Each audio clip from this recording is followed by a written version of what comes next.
All right, and we've got the 4-6 hips versus the 5-5 beans. If we go back to this matchup, week one, Beans did win, but I think we started to learn more about the hips. He started to show up and started to show us that, you know what, he was here to compete regardless of how much crap he took from everyone else. He's his own person. Yeah, he is. That took till week 6 for us to identify, by the way. Let's not say that happened just yet. We thought you still paid some guy named Chris to come in.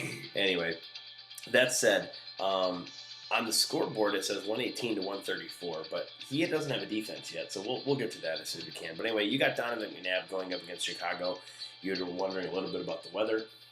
We don't really know necessarily what it's going to be like in Chicago, but you got Peyton Manning against Baltimore, who's actually okay. I mean, they're nothing special. They're nothing special anymore. But anyway, who are you picking? I'm going to go McNabb at Chicago, but not by much. I like both of these matchups. I don't think Baltimore's secondary is all that scary. And I think that Chicago's defense is just putrid right now. Ever since they lost Urlacher and a couple of their corners, they're just horrible. They play the no cover too. McNabb's going to tear it apart, and Peyton Manning can tear anything apart. Yeah. If you go to the running backs, you've got Ryan Grant at San Francisco and Ricky Williams at Carolina. Ryan Grant has been fairly consistent. Obviously, the two matchups here that are the better one. You got to give to Ricky Williams. You have an update on Ricky Williams and Ricky Ronnie Williams. Brown. His status for fantasy football has just elevated.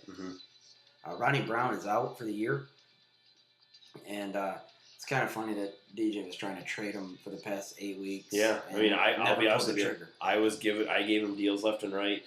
Rumor had it McLaughlin had an amazing deal on the table that DJ didn't take. That he should have took, but classic overvalue cost DJ. Yeah, that's what happens when you overvalue players by 50 points. Back to the game here, and Ricky Williams, he could have a monster finish to this season. Just monster. Okay, Carolina gives up the most passing touchdowns to opposing running backs. So we'll wait and see. It's a Thursday night game, so we should know a little, obviously, early and might dictate what's going to happen with everybody else. But on the other side of things, you have Kevin Smith going up to Cleveland. Now, Kevin Smith was supposed to have a great game against St. Louis. If you look at the game as a whole, as a collective body of work, the running backs for the Lions got around 23 points in that game against St. Louis. Now, they had to split. Right. Kevin Smith may be a little bit healthier now, maybe not. We don't really know. What do you expect out of him this week? As a fan, I want him to have a great day. As a fantasy owner, I'm a little more realistic, and I figure that it would be a great day for him if he got past 5. Okay. Pierre Thomas, again, another situation. Reggie Bush shows up out of the middle of nowhere. Seriously. Let me ask you this. Is there a chance that Hips plays Reggie Bush to combat Pierre Thomas, or is that too risky? It's too risque. That won't happen. Okay. Anyway, so out of the running back matchups, I'm assuming you're picking Hips. Oh, man. I like Pierre Thomas's matchup because I think the Saints will get back to reality and use a real rushing attack, not involving a Bush. But the Ricky Williams thing just really... It's fascinating. Really has me, tickled pink, if you will. And I'm going to give him the edge. Okay. Wide receivers. Same thing that we did the last time. I like that. Pick your favorite wide receiver matchup and one that you would replace. Go with the Hips. My favorite for the Hips is Sims Walker. Okay, Sims Walker. I know that he's playing Buffalo and they have a pretty good defense and everything. Pass defense. Yeah. But I've always been a Sims Walker guy. I tried picking up in the free agent wire, but when you're a winner, you don't get good waiver wire picks. So Buffalo's given up 2 passing touchdowns this whole entire year. Does that change your opinion at all? No, I really like him. Okay. I really like what he brings to the table. All right. Speed, hands, good route running. Replacement.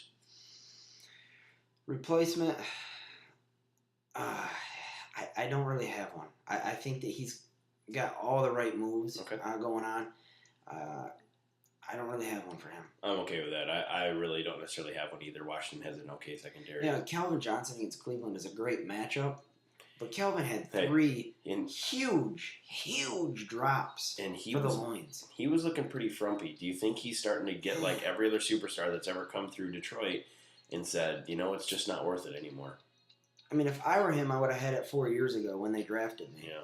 But it might be sinking in that Yeah. as good as he was everywhere else, he can't single-handedly lift the loins. Yeah. All right. And especially when he drops the ball. Yeah. So often. The beans. The one you like, the one you'd get rid of, and who would you replace? I mean, I love the Andre Johnson matchup here against Tennessee. I don't know their numbers, but holy crap, they're horrible in the second. 30 points they give up to opposing wide receivers. They've given up 19 touchdowns on the year. Granted, we go back to the Patriots game, but even then, let's say they give up 3, they're still the top team that gives up wide receiver points. Andre tore him up in week 2 for some fantasy points.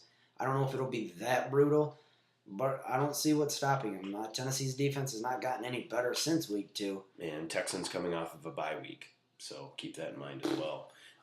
Anyway, you got which one would you replace? It would have to be the Crabs because you're not going to replace Moss, and I just said Johnson's my favorite. What I'd replace him with down there is maybe some Percy Harvin. Yeah. Hoping for a big play, maybe reverse or a bubble screen, something like that. Okay. All right, tight ends, Antonio Gates against Denver. Denver doesn't give up a lot to opposing tight ends. And then Kevin Boss going up against Atlanta, who actually gives up about 8 points to opposing tight ends, 4 touchdowns this year. I don't know, maybe Kevin Boss will have a good second half of the year like he did last year.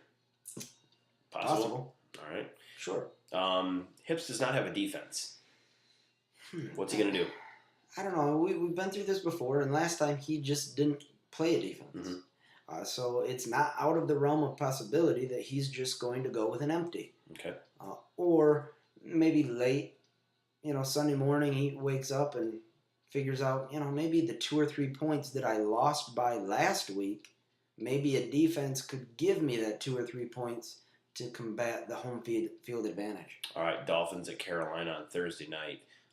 And then you also have the Giants at Atlanta for a decision for the Beans.